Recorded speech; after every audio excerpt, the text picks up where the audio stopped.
Racun bumi adalah senjata andalanku. Kalau aku berikan kepadamu, lantas aku bisa apa? Kalau kamu tiba-tiba memusuhi aku. Ini bukan untukku, Baron. Untuk semut. Cukup aku yang memiliki ilmu yang sangat kejam itu. Dan akan kubawa mati. Kamu memang benar-benar jahanam, Baron. Kutu badak. Hajar dia, Guru. Atau aku yang akan menghabisi dia. Kutu racun. Siapa yang berani menentang keinginanku, akan kuhabisi. Termasuk kau, Baron. Durgandini, sudah gila kamu. Ya, kutu badak. Lanjutan dari kisah sebelumnya, ketika kekalahan Durgandini menyisakan dendam yang sangat mendalam kepada Prabu Angling Dharma.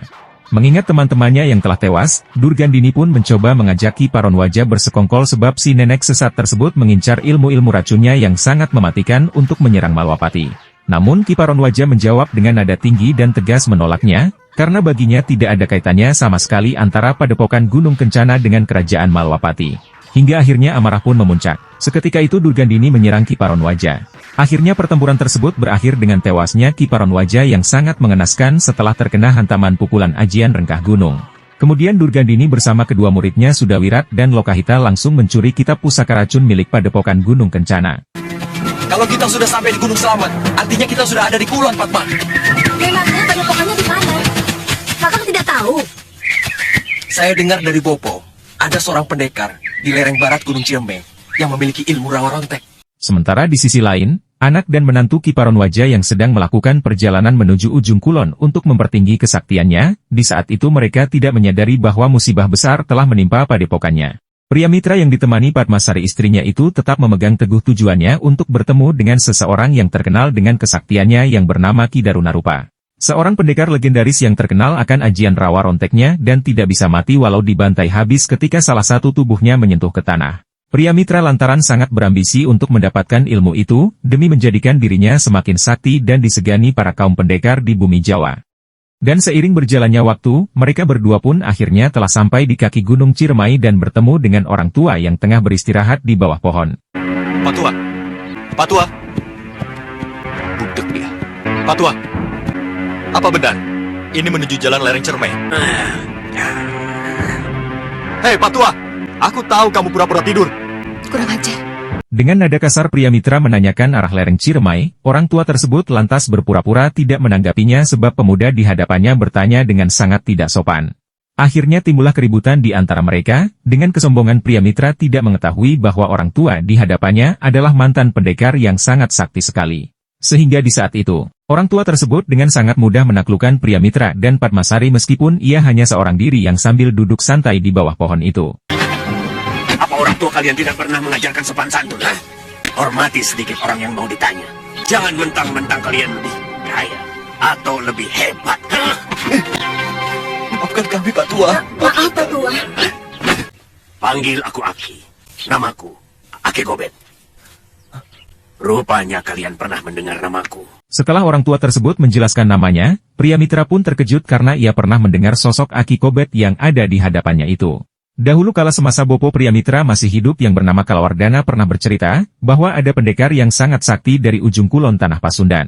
Pendekar yang hanya seorang diri mampu menghabisi banyak pendekar dari timur dan ada salah satu yang diloloskannya hidup yaitu Bopo pria mitra tersebut. Mungkin Aki masih ingat, 5 orang pendekar dari timur yang melanglang ke Jawa Kulon. Semuanya Aki kalahkan. Aku tidak bisa ingat lagi, karena ratusan pendekar kuhabisi dengan golok ini. Salah satunya Bopo saya, Ki. Bopo saya sangat mengagumi kehebatan Aki. Tapi, sampai akhir hayatnya Bopo masih menyimpan tanda tanya. Kenapa Aki membiarkannya hidup dan kembali ke timur? Ya, sekarang aku ingat. Aku memang pernah membiarkan salah seorang dari mereka hidup, supaya mereka menceritakan kepada seluruh pendekar di wilayah timur tentang kesaktianku. Ya, itu saja. Kalian pasti mau ke lereng barat Ciremai, ingin berguru pada Darunarupa. Dari mana Aki tahu? Apalagi yang dicari anak muda seperti kalian, selain ilmu kadikjaya. Kalian bermimpi untuk menguasai Mayapada ini dengan ilmu rawa rontek, bukan begitu? Jadi, lebih baik kalian pikirkan lagi niat kalian. Tidak enak menjadi orang terlampau sakti.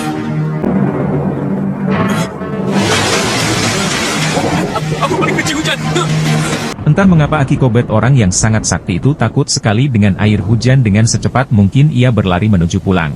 Dan di saat itulah Priamitra dan Padmasari mencoba berusaha untuk mengejarnya karena ingin menggali informasi lebih lanjut tentang keberadaan Ki Darunarupa.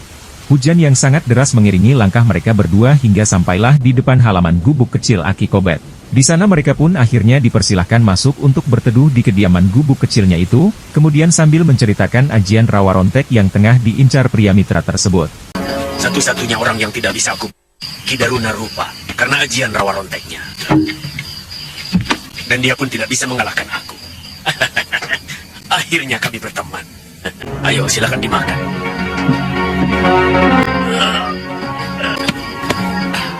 Kenapa, Ki?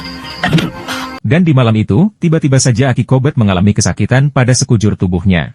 Priamitra dan Padmasari yang melihat hal itu pun sontak kebingungan, lantas Aki Kobet pun mengatakan bahwa rasa sakit tersebut memang selalu datang setiap malam tiba. Hingga ia pun merindukan kematiannya, sebab rasa sakitnya itu sudah cukup lama menyiksa.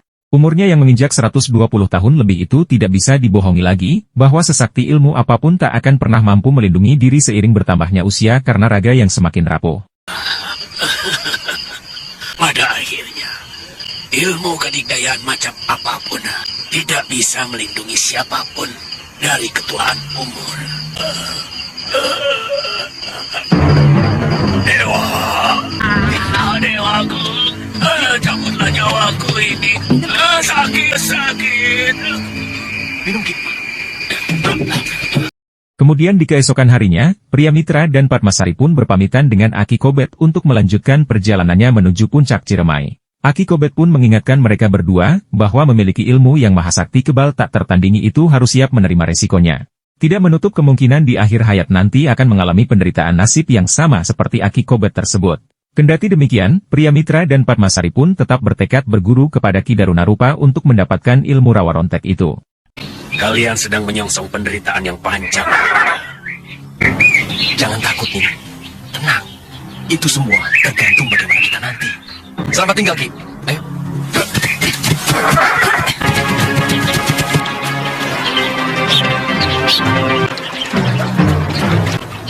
Sepertinya itu tempat yang dimaksud Aki Kobet. Singkat cerita, akhirnya Priamitra dan Padmasari pun telah sampai di atas puncak Ciremai. Di sana mereka mendapati sebuah gubuk yang terlihat asing, dan telah dipastikan bahwa itu adalah rumahnya Ki Darunarupa. Setelahnya mereka pun bergegas masuk, untuk mencari tahu keberadaan pemilik aji rawa rontek tersebut. Sesampainya di dalam rumah itu, terdapatlah orang tua yang hanya seorang diri menempati rumah tersebut. Dan ternyata dialah orang yang bernama Ki Darunarupa yang sedang mereka cari-cari, namun dengan basa-basi Priamitra melampirkan niatnya untuk menimba ilmu saja. Akan tetapi Ki Darunarupa di saat itu langsung menyangkal omongan Priamitra, karena ia mengetahui dengan pasti tujuan utama dua pemuda tersebut datang ke sana adalah mengincar rawa ronteknya. Saya sengaja mencari rumah Empu untuk Nang Sukaweru, ilmu yang Empu miliki. Tidak usah basa-basi anak muda. Aku tidak suka. Katakan terus terang. Dari mana kalian tahu tempatku? Dari Aki Kobet, Empu. Golbet! Dari dulu kamu tetap busuk. Dia mau menjerumuskan kamu supaya menderita seperti dia, juga seperti aku. Priamitra yang menyampaikan maksud dan tujuannya itu langsung ditolak mentah-mentah oleh Ki Darunarupa. Di saat itu Ki Darunarupa langsung marah besar kepada Priamitra yang mengharapkan ilmu tersebut untuk diturunkan juga ke Padmasari istrinya. Sebab hal itu dikarenakan bahwa ilmu tersebut tidak bisa diberikan kepada siapapun, karena apabila diberikan pemilik pertama ajian tersebut akan pindah alam. Kamu yakin? Siap menerima ilmuku? Yakin, Pu. Saya yakin sekali. Saya siap, Pu. Ilmu rawa rontek, ilmu tunggal. Meskipun bisa dipindahkan kepada siapapun oleh pemegangnya. Tapi sesudah itu, seluruh kekuatan dan kesaktiannya akan pindah kepada yang diberikan pindahan. Maaf, Pu. Berarti istri saya tidak bisa mendapatkannya, Pu. Kamu sudah membuka watakmu yang sebenarnya, anak muda. Seraka! Maaf, Pu. Kamu sendiri belum tentu mendapat itu. Sudah memikirkan untuk istrimu. Maaf, Pu. Ampun, Pu. Ampun, Bu. Ampun, Pu. Pergi kalian dari sini. Aku muak dengan orang seperti kamu. Pergi! Pergi! Mestinya Kakang tidak usah menyinggung saya. Yang penting bagi saya adalah diri Kakang. Iya, karena saya takut mengecewakanmu, Nyai.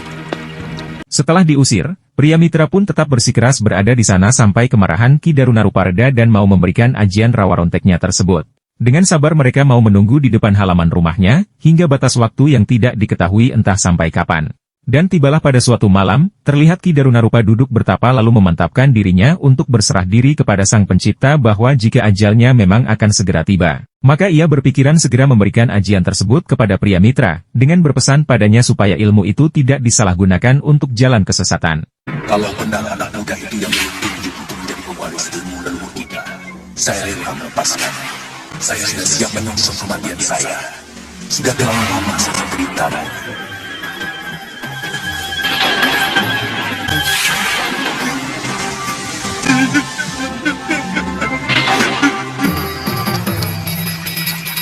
Pria mitra, ayo bangun.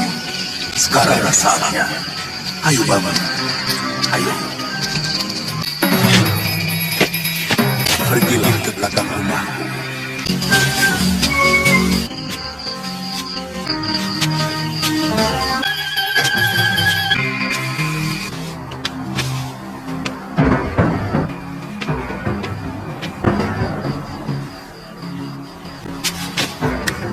Bersemedilah seperti aku. Bukalah bajumu itu. Baik, Guru. Aku akan melepaskan ilmu rawa lontekku dan memasukkannya ke dalam seluruh urat nadi di tubuhmu. Bersiaplah. Baik, Guru. Satu saja permintaanku. Buatkan upacara bani darahnya untuk mensucikan mayatku, supaya tidak ada yang menghalangi perjalananku dalam alam keabadian. Kamu sanggup? Sanggup, Guru. Saya akan keramatkan abu jenazah Hulu dalam kuil pemujaan saya. Bersiaplah dan duduklah di hadapanku.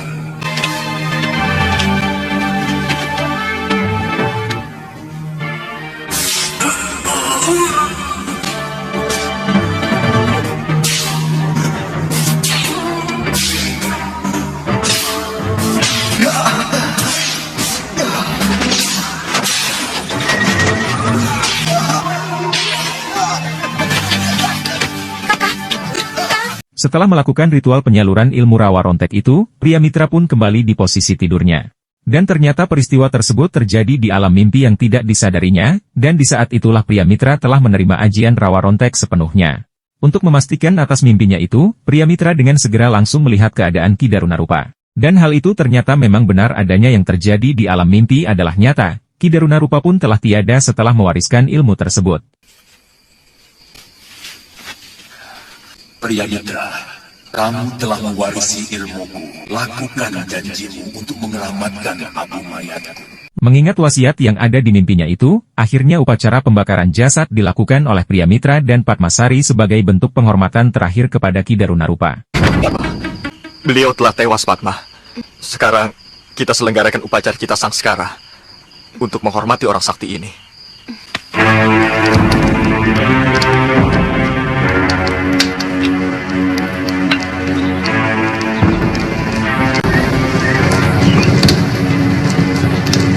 Dan setelah menjalankan amanat wasiat dari Empu Darunarupa dan berhasil mendapatkan ajian rawa rontek itu, pria mitra bersama istrinya pun kembali pulang ke Padepokan Gunung Kencana. Di saat itu pria mitra pun ingin segera bergabung dengan Durgandini dan Sudawirat karena berniat mempunyai angan-angan membalaskan dendamnya kepada Suliwa sekaligus Angling Dharma dan juga Batik Madrim. Saya ingin segera bergabung dengan Durgandini dan Sudawirat. Saya akan tunjukkan bahwa sayalah yang dapat mengalahkan Angling Dharma dan Batik Madrim.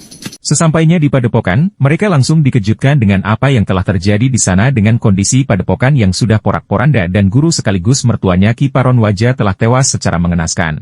Salah satu murid yang selamat menyampaikan bahwa seseorang yang bernama Durgandini bersama kedua muridnya yang telah membunuh guru Ki Paronwaja.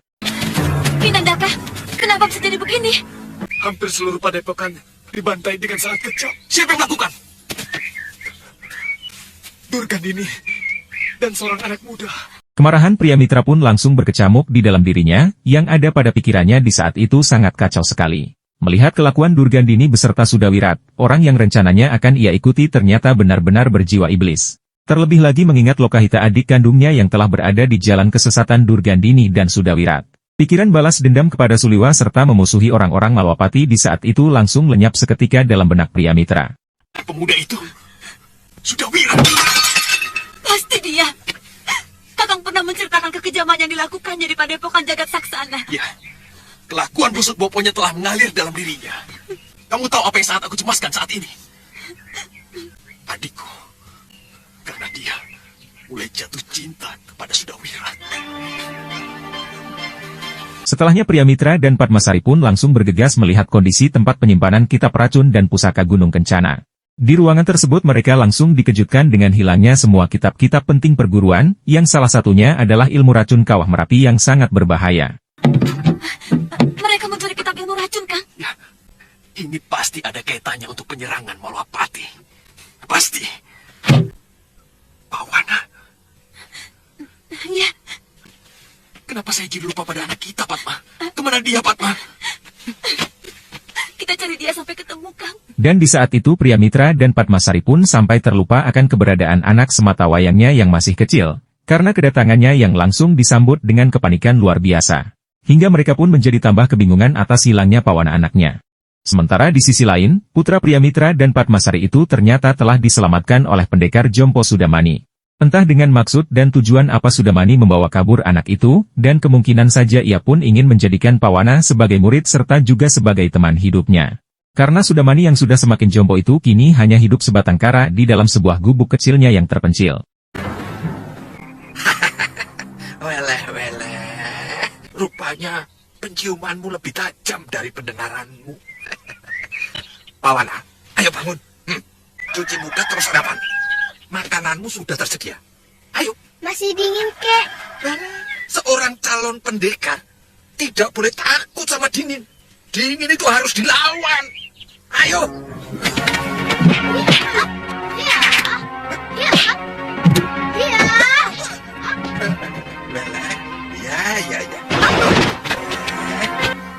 Kamu akan aku jadikan pendekar yang hebat. Weleh.